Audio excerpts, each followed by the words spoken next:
जानती हूँ, मुझे आदत है फटाफट से अपना काम करने की। अब क्या ही बोलूं मैं। तभी सास नीलम जी को रसोई में आता देख नेहा चुप हो जाती है। नेहा बहू, वो आज पापा जी को जरा जुकाम सा लग रहा है, तो उनके लिए मैं मसाला चाय बनाने रख रही हूँ। जरा छान कर ले आना। हाँ हाँ हाँ, क्यों नहीं मम्मी जी, आप रख कर जाओ, मैं लाती हूँ ना छान कर। नीलम जी चाय बनने के लिए रख कर जाती है और नेहा वापस से अपनी माँ से फोन पर बातें करने लगती है। अब देखो मम्मी, चाय एकदम स्लो आंच पर रखी है। अरे क्या बोलूं। लो जी, ये कर दी मैंने फुल। अभी 2 मिनट में चाय तैयार। नेहा चाय रखकर एक तरफ अपनी माँ से फोन पर बातें कर रही थी, दूसरी तरफ आलू छिल रही थी। चाय कप पतीले से बाहर निकल कर स्लेब से जमीन पर नीचे आ जाती है, उसे पता ही नहीं चलता। बहू चाय बन गई क्या, पापा जी मांग रहे हैं। सास को देखकर नेहा सक पका जाती है। तब उसे याद आता है, हाय चाय तो रखकर भूल गई वो। अच्छा अच्छा मम्मी, मैं फोन रखती हूँ। बहुत चाय तो दूर, ये तो पतीला भी जलकर काला हो गया। अरे कोई बात नहीं मम्मी जी, मैं दोबारा बना देती हूँ। नहीं नहीं, रहने दो, तुम, मैं ही बना लेती हूँ। नीलम जी बिना कुछ कहे अपने गुस्से को दबाए हुए संजय जी के लिए चाय बनाने लगती है। तो ये थी नीलम जी की बहू नेहा। हालांकि नेहा की शादी अभी कोई नई नहीं हुई है, उसे इस घर में आए पूरे 5 साल हो चले हैं। लेकिन उसकी एक आदत है जो कि सुधरने का नाम ही नहीं लेती। पहले सास नीलम जी और बाकी परिवार वालों ने कई बार नेहा को इस बात के लिए समझाया, लेकिन उसके बदले में नेहा ने क्या किया आप खुद ही देख लीजिए। नेहा, ये कपड़े इतने सारे इकट्ठे हो गए। मेरी मानो तो आज संडे है, हम दोनों मिलकर इसे आराम से धो लेते हैं। फिर आज धूप भी देखो कितनी कमाल की निकली है। क्या साहिल मिलकर धोते हैं? अरे ये सब मेरे लिए चलते फिरते का काम है, और मुझे एक काम में 6 लोगों की आदत नहीं है। अरे धुल जाएंगे कपड़े। आप तो पहले फटाफट से सब्जी ले आओ, घर में मेहमान आने वाले हैं। मेहमान का नाम सुनकर साहिल चौंक जाता है। मेहमान? कौन मेहमान भाई? आज कौन से मेहमान आने वाले हैं? अरे वो विमला मौसी जी, उनकी बहू और उनके बहू बेटे आने वाले हैं। अचानक से? हाँ वो अचानक से नहीं बेटा, पिछले 1 हफ्ते पहले ही उनके आने की बात मैंने बहू को बता दी थी। हाँ मम्मी जी, आपने तो बता दी थी, लेकिन आप तो मेरी आदत जानती हो। मुझे ना हर काम को जल्दी जल्दी निपटाने की आदत है। मैं उनके लिए बैठी नहीं रहती हूँ। इसलिए अब आज आने वाले हैं तो आज अभी सामान मंगवा कर एक बार मैं सब रेडी कर दूंगी। अच्छा बहू ठीक है, लेकिन साहिल बेटा अब तू जल्दी से सब कुछ लेकर आ। मेहमान बस आते ही होंगे, और ये सारी चीजें उनके आने से पहले बन जाए तो बढ़िया है। अरे बन जाएगी मम्मी जी, आप ना हर बात में इतनी टेंशन क्यों लेती हो जब आपकी बहू नेहा है। अरे मुझे पसंद नहीं है नेहा बेटा कि बाहर मेहमान बैठे हो और कुकर सीटियां बजाए, कढ़ाई की खटखट हो। हाँ हाँ मैं समझ गई, आपकी बात बिल्कुल समझ गई मम्मी जी। आप बाहर जाकर आराम से बैठो, मैं अभी सारा काम निपटा देती हूँ। ला, मैं ये मटर और मेथी ले जाती हूँ, इनको छिलकर और तोड़ कर रख देती हूँ, जिससे तेरा काम भी आसान हो जाएगा। ठीक है मम्मी जी। अब इधर नीलम जी बाहर बैठकर मटर छीलने लगती है और उधर रसोई में नेहा की उठा पटक चालू हो जाती है। हे भगवान, अब ये साहिल को इतनी देर क्यों लग रही है सब्जी लाने में। जरूर कहीं किसी से पंचायत करने लगे होंगे, मैं इनको अच्छे से जानती हूँ। नेहा साहिल को गुस्से में फोन घुमाती है। क्या है साहिल, कहाँ हो, कितनी देर हो गई, किससे बात करने में बिजी हो? अरे नेहा, मैं यहाँ इतने ट्रैफिक जाम में फंसा हूँ और तुम हो कि फालतू की बात कर रही हो। कितनी बार बोला है कि मुझ पर इस तरह का अपना एजम्पशन मत लगाया करो। अगर इतनी जल्दी थी तुमको तो कल ही सब्जी मंगा लेनी चाहिए थी। अरे ठीक है ना, चलो जल्दी से लेकर आओ। इधर नेहा जैसे ही फोन रखती है उसे याद आता है, मम्मी जी ने उसे दही भल्ले बनाने के लिए दाल भिगोने को कहा था। हे भगवान, मैं कैसे भूल गई। अब उसके बिना काम भी नहीं चल सकता, और अब इतनी जल्दी बनाना पॉसिबल भी नहीं है। क्या करूं क्या करूं। हाँ ये आइडिया सही रहेगा। अब नेहा अपने आइडिया को अंजाम देने में लग जाती है। तब तक साहिल सब्जी लेकर आ जाता है और फिर नेहा बनाना शुरू करती है।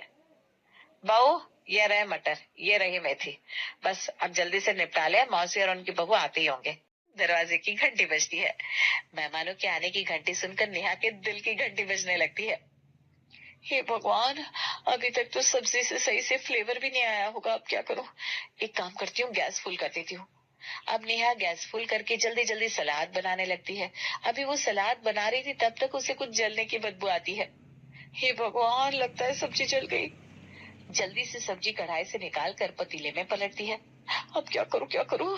तभी बाहर से आवाज आने लगती है। नेहा बहू, सबके लिए पानी लेकर आओ बेटा। जी जी मम्मी जी लाई। अभी सब बैठे ही थे। और विमला कैसी हो तुम? खाना लगवाया जाए, खाने का समय भी हो चला है। हाँ हाँ जीजा जी, खाना लगवा ही लो, बड़े जोरों की भूख लगी है। सब खाना खाने के लिए टेबल पर आ जाते हैं। अरे वाह, ये दही भल्ला तो बहुत ज्यादा टेस्टी बना है। हाँ भाई, आखिर हमारी बहू ने जो बनाया है। अच्छा जीजी, तुम्हारी बहू तो बड़ी होशियार है। इतना अच्छा बना है, घर पर बना हुआ है लेकिन बाजार वाले को फेल कर रहा है। वाकई में दही भल्ला बहुत टेस्टी है, बिल्कुल बाजार जैसा। थैंक यू भाभी। मुझे भी सिखा देना, किसी दिन मैं भी टाइम निकाल कर तुमसे जरूर सीखने आऊंगी। अरे भाभी, आप जब भी चाहे तब सीख लीजिएगा, मैं आपको सिखा दूंगी। कुछ नहीं मौसी जी, आपकी बहू के हाथ से बने दही भल्ले की पैकिंग देख रही थी। ये देखकर नीलम जी एकदम शांत हो जाती है और बड़ा ही शर्मिंदा महसूस करती है। फिर नीलम जी रोटी लेकर बाहर जाती है तो, क्यों जीजी, बहू ने बाजार के दही भल्ले परोस दिए और तुम कह रही थी घर पर बनाए हैं। अरे अच्छे लगने चाहिए ना, चाहे जहाँ के भी हो विमला। जैसे तैसे करके नीलम जी अपनी बहू की हुई गलती पर पर्दा डालती है, लेकिन बहू थी कि जो सुधरने का नाम ही नहीं ले रही थी और गलती पर गलती, गलती पर गलती किए जा रही थी। फिर एक दिन, अरे मम्मी जी, आप अभी तक सोच रही हैं?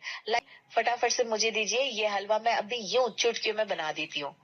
नेहा जल्दी से गैस फुल करके रवा को भूनने रख देती है।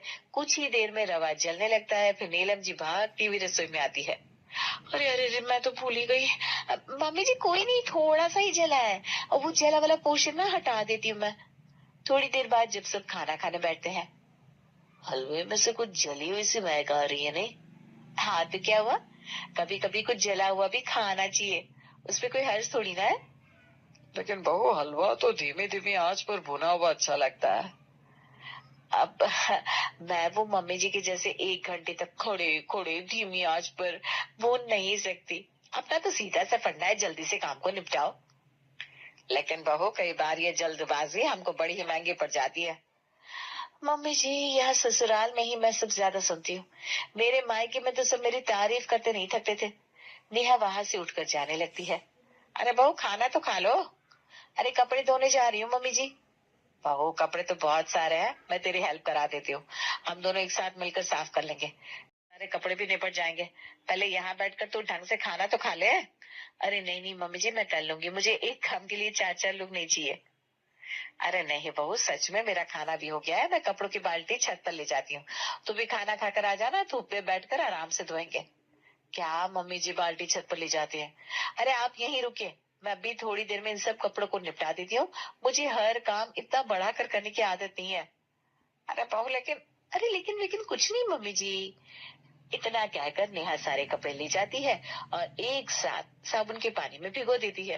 थोड़ी देर में जब नेहा उन कपड़ों को धोने के लिए लेती है तो उसकी हालत देखने लायक होती है। अब नेहा ने क्या नया कांड किया था, ये आपको आगे पता चलेगा। 2 दिन बाद साहिल और उसके पापा जी को शादी में जाना था। नेहा, मेरा वो व्हाइट कुर्ता नहीं दिख रहा है। व्हाइट कुर्ता नहीं साहिल, ये वाला पहनो ना, ये पिंक कुर्ता कितना अच्छा लग रहा है। अरे नेहा, मुझे व्हाइट कुर्ता ही पहनना है। अच्छा ये देखो, ये ब्लू वाला, क्या कहना है इसके तो। नेहा, मुझे व्हाइट ही पहनना है। अरे इस ग्रे के आगे तो सब रंग फीके हैं, क्या व्हाइट व्हाइट लगा रखा है। नेहा, तुम मुझे तो फोर्स क्यों कर रही हो, मैं ये समझ ही नहीं पा रहा हूँ। तभी संजय जी की आवाज सुनाई देती है। अरे साहिल, बहू से कहो मेरा भी व्हाइट कुर्ता नहीं दिख रहा है, हम दोनों सेम सेम पहनेंगे। जी पापा जी, अभी लाया। तभी सास नीलम जी की एंट्री होती है और हाथ में 2 सफेद कुर्ते होते हैं, जिसे देखकर नेहा चौंक जाती है। लो साहिल, ये रहा तुम्हारा कुर्ता। लो मम्मी, आप इतनी देर से बोल क्यों नहीं रही थी, मैं कितना परेशान हो रहा था, ऊपर से ये नेहा भी पहले से बुझा रही थी। दादी बहू के उत्तर का ही इंतजार कर रही थी। साहिल कुर्ता लेकर चला जाता है और फिर नेहा सास को देखकर चुप हो जाती है। उस दिन जब तुमने कपड़े ऊपर सूखने डाले थे, तभी मैंने कपड़ों में लगा हुआ रंग देख लिया था, तभी मैंने सबको ब्लीच में डालकर भिगो दिया और तब दूसरे कपड़ों का रंग निकल गया।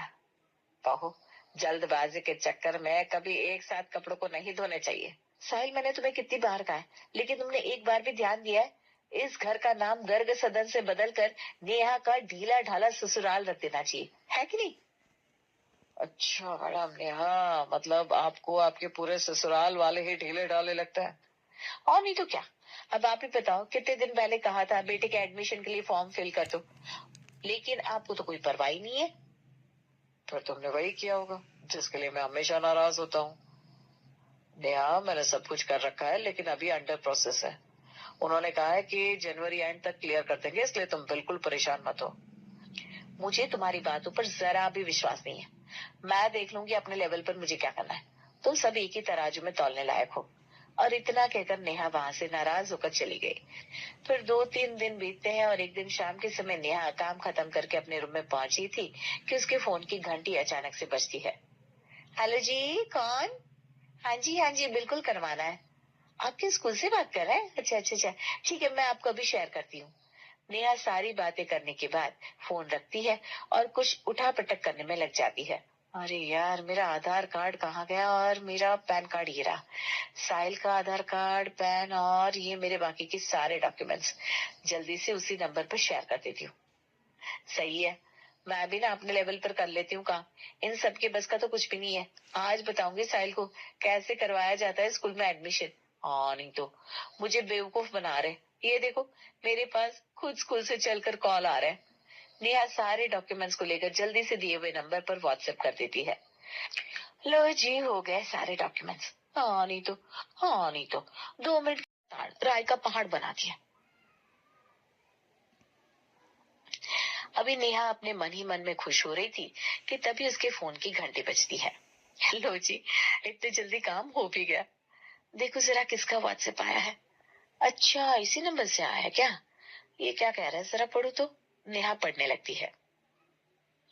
अच्छा, बस इतनी सी बात। लिंक पर क्लिक करके फाइनल सबमिट करना है। नेहा फटाक से लिंक ओपन करके फोन पर आए ओटीपी को भी उसमें डाल देती है। लो जी, अब हो गया फाइनल काम। अब मैं थोड़ी देर आराम से सोंगी पड़ी, थकी हुई हूँ। इतना कहकर जैसे ही नेहा आराम करने के लिए कंबल खोलती है, वैसे ही उसके फोन पर नोटिफिकेशन आता है। आप कौन है यार, कोई ना जरा सा आराम भी नहीं करने देता। नेहा जैसे ही फोन उठाती है उसके होश उड़ जाते हैं। अरे, ये क्या, ये कैसे हो गया? हे भगवान! साहिल, साहिल, साहिल! नेहा बहुत तेज साहिल को आवाज लगाती है, जिसे सुनकर नीलम जी भागती हुई से आती है। क्या हुआ बेटा, तुम इतनी तेज तेज क्यों रो रही हो? और साहिल तो इस समय घर पर होता ही नहीं है। मम्मी जी, वो मम्मी जी। अरे घबराओ नहीं नेहा, आराम से बताओ मुझे आखिर हुआ क्या है जो तुम इतनी तेज घबरा रही हो।